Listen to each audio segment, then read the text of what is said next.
अयोध्या में आप लोगों की परेशानी को मैं समझ सकता हूं और आपके साहस को मैं धन्यवाद भी दूंगा कि आज आपने कहा कि साहब मैं सनातनी हूं।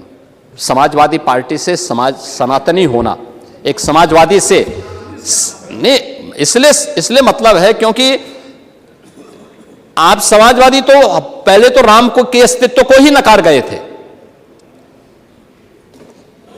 भगवान राम के अस्तित्व को, भगवान कृष्ण के अस्तित्व को ही नकार गए थे। याद करिए 2017 में जब हमारी सरकार आई थी, हम लोगों ने मथुरा, वृंदावन और ब्रज तीर्थ के विकास की कार्य योजना को आगे बढ़ाया था। समाजवादी पार्टी के साथ की ओर से बयान आया था कि वह, हमने कहा था कृष्ण की एक बहुत भव्य प्रतिमा भी वहां लगेगी।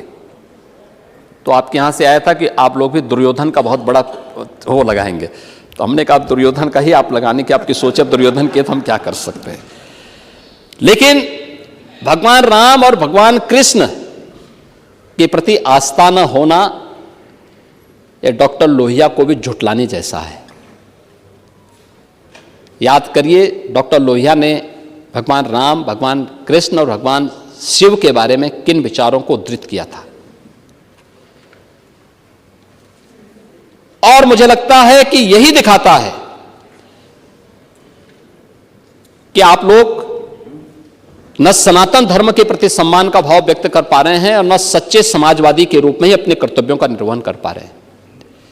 अयोध्या के बारे में आपकी चिढ़ स्वाभाविक है, क्योंकि पहले अयोध्या में क्या होता था किसी से छुपा हुआ नहीं है, किसी से छुपा हुआ नहीं है। आज अयोध्या में 8 से 10 लाख श्रद्धालु प्रतिदिन आ रहा है। आप याद करिए अगर इन सड़कों को हम 4 लेन का नहीं बनाए होते, इंटरनेशनल एयरपोर्ट नहीं बना होता, 4-4 रेलवे स्टेशनों का सुंदरीकरण नहीं हुआ होता, क्या एक काम हो गया होता? वहां पे इतनी बड़ी संख्या में श्रद्धालु आ पाते, इतना भव्य दर्शन कर पाते, उन गरीबों को रोजगार मिल पाया होता जो लोग आज रोजगार प्राप्त कर रहे हैं, उन नाविकों के हाथों को काम मिल पाता जो आज हजारों रुपया प्रतिदिन कमा रहे हैं, वो रेस्टोरेंट और होटल की जो इनकम हो रही है, टैक्सी वाले और बस वालों की इनकम हो रही है, गाइड के रूप में लोग पैसा कमा रहे हैं, दुकान वाले पैसा कमा रहे हैं, क्या ये कमा पाते? लेकिन आप लोग पहले दिन से हमने जमीन अधिग्रहण करनी प्रारंभ की, आप लोगों ने कहा साहब भ्रष्टाचार हो रहा है। हम लोगों ने जमीन अधिग्रहण करना प्रारंभ किया, आप लोगों ने उसमें आंदोलन करने के लिए लोगों को उकसाना प्रारंभ किया।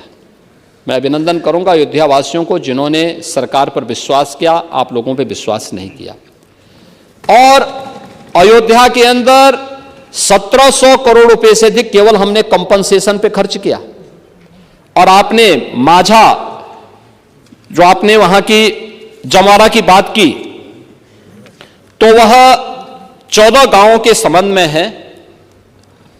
मैं आपको स्पष्ट करना चाहूंगा कि सेना द्वारा शूटिंग के लिए उस लैंड को अधिसूचित किया गया था, लेकिन कभी उसका इस्तेमाल नहीं किया गया था और उसको डिनोटिफाई हमने किया है, क्योंकि वह लैंड गवर्नमेंट की लैंड थी, न्यूट्रल लैंड थी, प्राइवेट लैंड है जहां खरीद फरोख्त तो हो सकती है लेकिन कोई कॉमर्शियल एक्टिविटीज नहीं हो सकती। और वहां पे हमने मंदिर म्यूजियम के लिए उस लैंड को लिया है कि भारत के अंदर सनातन धर्म से जुड़े हुए पूरे देश के अंदर और दुनिया के अंदर जितने मंदिर हैं उन सब की शैली का एक म्यूजियम वहां पे बनने वाला है, जिससे दुनिया देखेगी कि कितने प्राचीन प्राचीन मंदिर हैं।